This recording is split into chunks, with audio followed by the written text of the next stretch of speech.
आसामनि बाक्सा जिल्लाखौ माबे जिल्लानिफ्राय बोखावनाय जायामोन?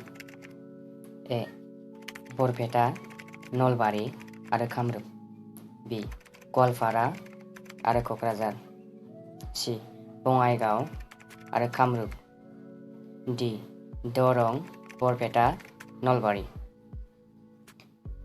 बेनिनो एन्सारा जागोन ए. बरपेटा, नलबारि, कामरुप।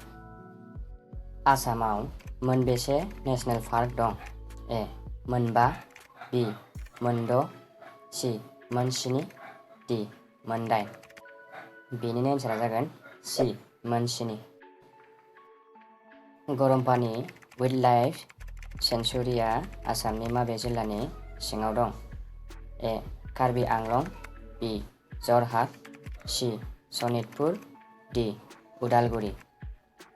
बेनिनो एन्सारा जागोन ए. कार्बि आंलं। टेराक'टा इन्डास्ट्रिया आसामनि माबे जिल्लानि सिङाव दं? ए. बरपेटा। बि. नलबारि।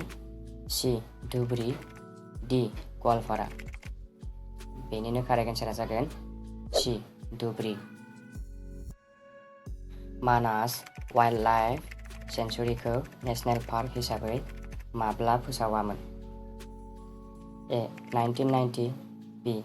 1985। सि. 1974। डि. 1975।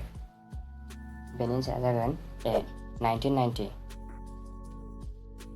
नामेरि नेशनेल पार्कआ आसामनि मा जिल्लानि सिङाव दं?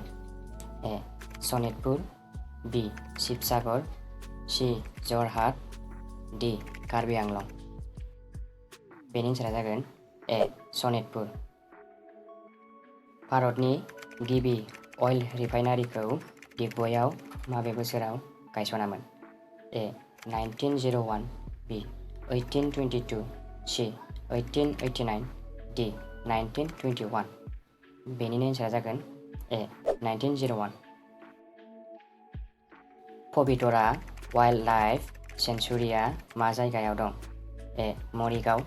बि. सनितपुर। सि. डिब्रुगड़। डि. तिनसुकिया।